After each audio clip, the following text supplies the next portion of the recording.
So today on Backstage with Billy, Jesus Christ Superstar, this amazing show is arriving at the Palace Theatre in Manchester. It's going to be happening from Monday, the 11th of September.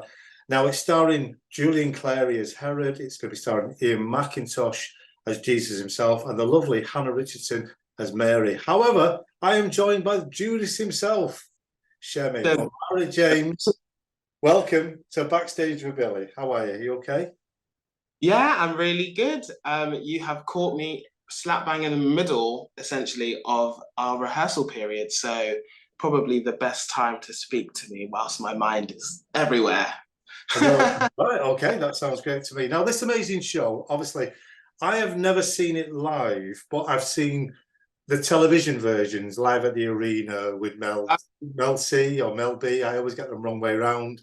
I think I'll see, but I feel your pain with the season.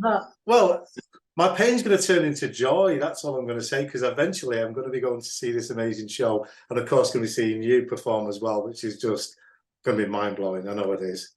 Now, obviously, this amazing show tells the tale of the final weeks of Jesus before the crucifixion.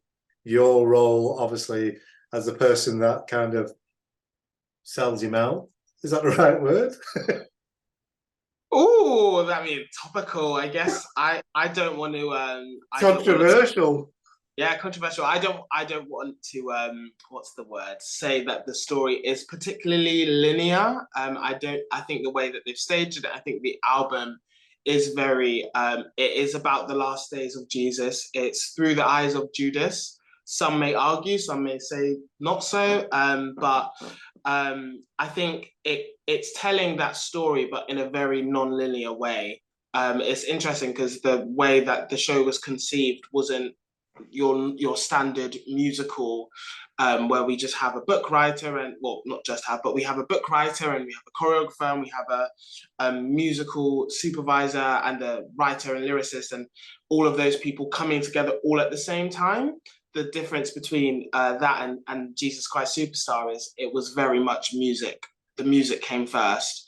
It was conceived as a rock album in 1970 before it was staged on Broadway in 1971. So it had all that time for Andrew Lloyd Webber, Tim Rice, and the rest of the team to put together this album, which is essentially just music and the most talented musicians of that time to kind of put together, that they knew, to put together this score. And from there, a musical was conceived, which is kind of like the reverse of things. And but sorry, lost me for a second.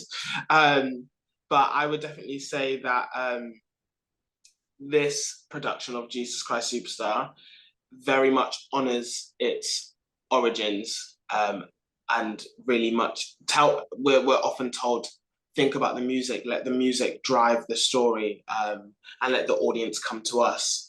And I think that is a very cool thing that Timothy Sheader and the rest of the creative team lent into, because I think it sets this production apart from any other that you would see.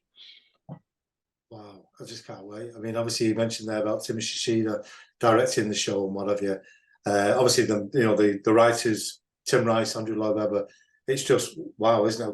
Because it was described as what was it? It's like a rock culture sort of musical, wasn't it, when it was put all together? But nevertheless, Yeah. there's some great songs in it. I Know How to Love Him. Everything's Gonna Be All Right, which is a real earworm, because it gets stuck into your show, because you'll get the reprise a little bit later, don't you? Whole time. Yeah. There's many more, obviously, of these fantastic songs, and then obviously the performances as well, carried out by yourself. I mean, the beauty about this show as well, when it comes into Manchester, it actually kicks off in Manchester, doesn't it, at the Palace Theatre? So what's your tour schedule like? I bet it's hectic, and I bet you're never going to see family and friends ever again. Oh, I mean, is that a blessing or a curse? I don't know. But When do you talk about family? Oh, no. Be a blessing. Yeah, so I mean, I'm super excited to start in Manchester. I think I've toured in Manchester before, and Manchester is renowned for the wild, crazy, and super responsive audiences, all wrapped into one. And I think this show is wild, crazy, and chaotic. And I think the two, the feeling of Manchester as well as the feeling of this show coming together and like starting off our tour will be amazing. I think the energy is going to be really electric. The schedule is, I mean, we're moving very quickly through the whole of the UK over the course of a whole year. I think I counted, we're maybe 40 plus 40 plus cities in the UK, which is going to be a roller coaster. And again, it just lends itself to the show. The show is such a roller coaster, and I think moving through the UK and being able to experience all the different audiences is something that I'm very grateful for. And I think I can't wait for different audiences to be able to see this story and hear this music and fall in love with theatre, if for those people who've never seen a show on this level or a show at all. It's very exciting. Well, it's heavily musical, as it's been described. It's heading to Manchester. Are you doing double shows as well? Am I doing double shows? Yes. Afternoon ones.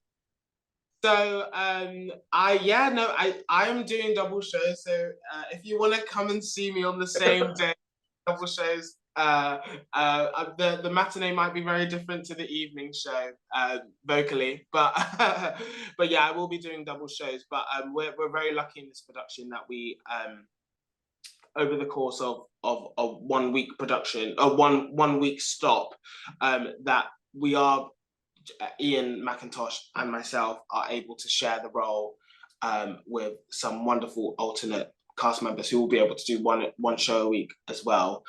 So you kind of get two for the price of one.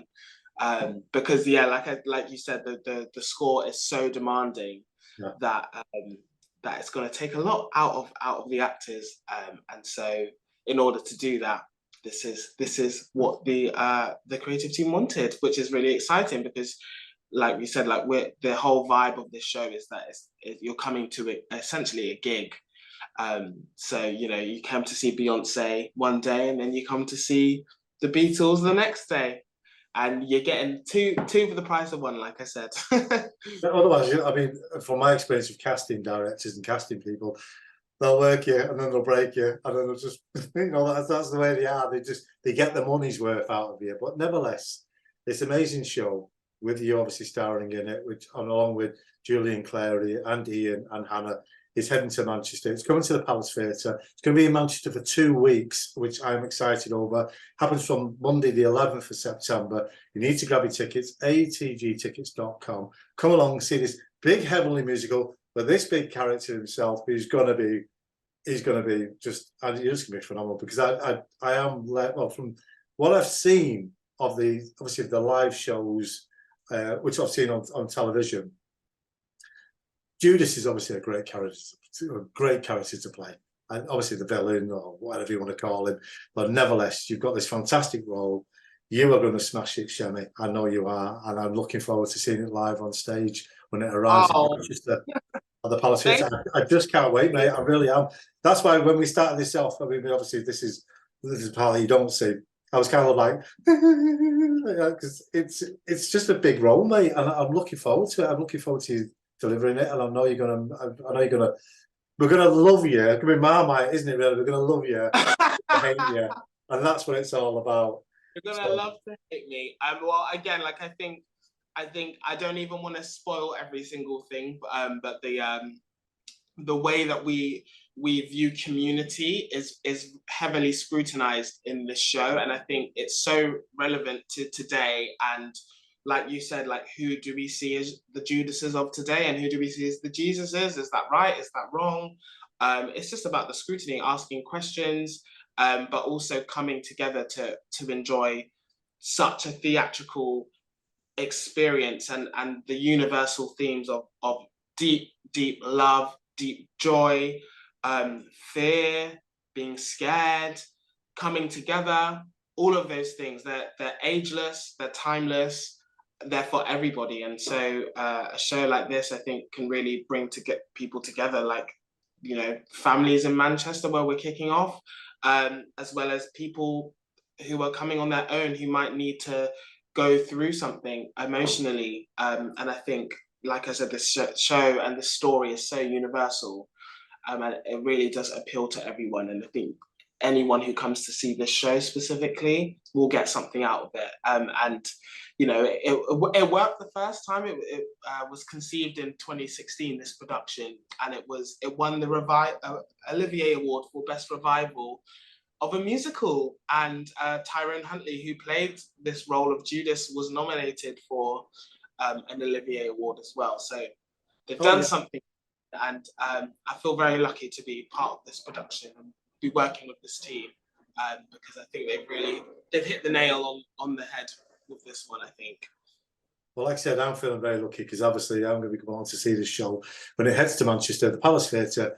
Grab your tickets, atgtickets.com, from Monday the 11th of September. There's going to be in Manchester this amazing show for 2 weeks. It seems like a lifetime, but trust me, it will go like that. They always do these shows.